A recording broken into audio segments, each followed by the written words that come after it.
Right, time now to take a look at our newspapers and what's making headlines. So we start with the Business Day. All right, that one I've got this morning. So let's start off with that. Transnet bailout pressure builds. That's what their big story is.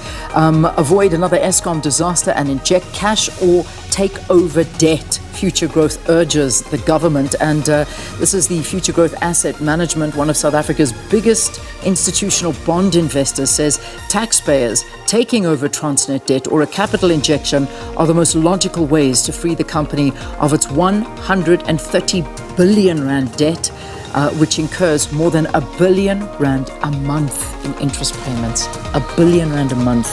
Oh, okay. All right, I'll leave that one there. That's the Eskom one. The Transnet one. Businesses can help fund Eskom grid. That's another story that they're covering here. Government will soon start allowing private sector investors, to participate in funding new grid infrastructure, such as power lines. It's likely to allow for such investment through a program similar to the IPP program, through which private companies can bid to build new power generation projects with government backing and secure offtake agreements with Eskom. That's what that story is all about. And then, of course, this one, early warnings of port chaos ignored. The port chaos is a big problem. State-owned logistics firm Transnet was warned of an impending crisis at the Port of Cape Town, but instead turned a blind eye to warnings from organised business and the Western Cape government. That's according to a document seen by the Business Day. Equipment breakdowns, lack of maintenance have caused backlogs and delays at the port, resulting in plummeting export figures and exporters losing billions of rands in revenue. And then finally, arms deal whitewash judges off the hook.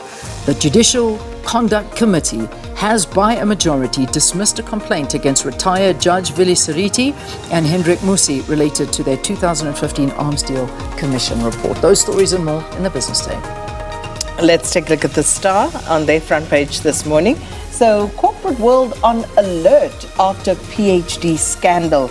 Economist Thabi Leoka is, of course, embroiled in a scandal after allegedly faking her PhD degree, which she claimed she had purportedly attained from the London School of Economics. So now the corporate world in South Africa has been urged to be more vigilant when vetting qualifications following this scandal surrounding economist Thabi Leoka. And of course, it was all about she was going to send the proof about what had happened, that she had attained this PhD under a different name, all of that. And I think people in the beginning gave Thabi Leoka the benefit of the doubt, saying, okay, we're going to wait and see, but it's a continuous wait.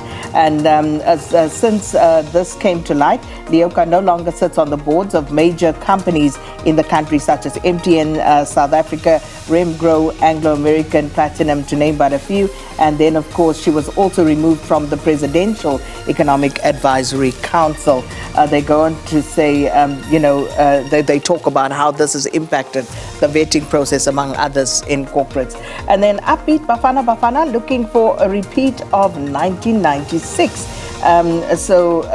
They talk here about South Africa's 2-0 win in 1996, remaining one of the iconic moments in African football. The team, inspired by Madiba Magic, won the Continental Showpiece in its first attempt shortly after the dawn of democracy. So a repeat of that final today, but hopefully we will go through. We should beat Tunisia. We should. Mkhize calls for talks, not insults.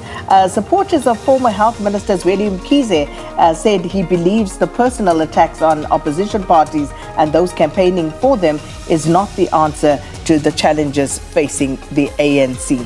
And also Nzimande urges institutions to allow students to register, and smiles and joy as Tshwane Township dwellers get their long overdue title deeds. Right, Some of the stories in today's Star. Okay, on to the Citizen now. Frantic fight for varsity places.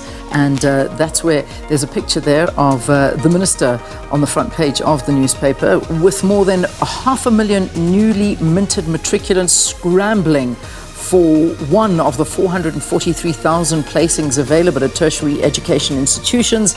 It seems many will be disappointed. However, even if all the slots are full, an expert is concerned about the quality of education the students will receive. And that, of course, is Minister of Higher Education, Science and Innovation, Bladen Zamande, yesterday in Pretoria, that called on universities to allow NSFAS students with outstanding debt to register despite limited space at these institutions.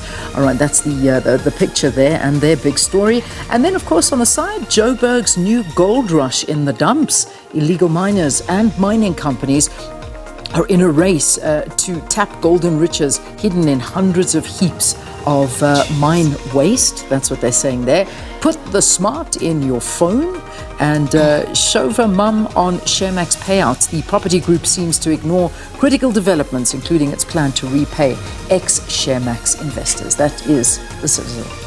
Right, and then finally the Sowetan this morning. Ntanzi was a gun dealer. Statement by police witness who has since died implicates accused number 2 as a supplier of weapons to hitmen in KwaZulu-Natal and Marikana. And court hears accused number 1's father allegedly paid off a cop to squash a case. Bushi paid for his trip to Thailand, ANC. That's, of course, the Northwest Premier. And why I miss South Africa, Malaika Mahlati, a piece in the paper.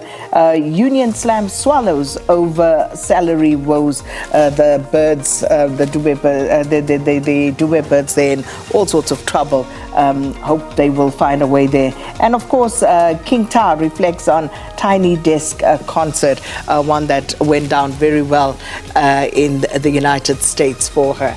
So those are the stories, at least on the front page of today's Sowetan. Remember to visit the SABC News website as well. You can get everything there that you need, sabcnews.com.